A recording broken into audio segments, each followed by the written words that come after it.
Guys आज मी तुम्हाला सांगणार आहे माझी पनीर भुर्जीची रेसिपी आणि त्याच्यासाठी मी काय काय घेतलंय। अगोदर पनीर किसून घेतलंय, तेल, कांदा, लसूण, टोमॅटो आणि कोथिंबीर।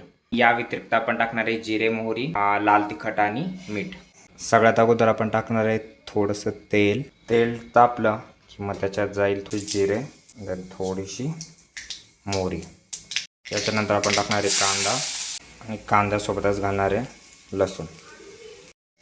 कांदा थोडासा परतला की टोमॅटो आणि हे सगळं 2-3 मिनटं परतून घ्यायचं।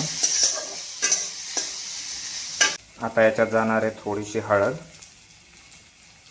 आणि लाल तिखट।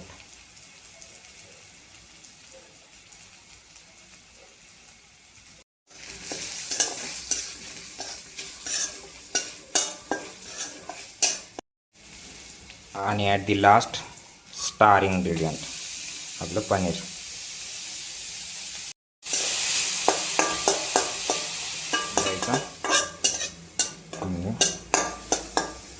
शेवट आपण टाकणार आहोत मीठ। 1 मिनिट परतून घ्यायचं आणि आता टाकणार आहोत कोथिंबीर।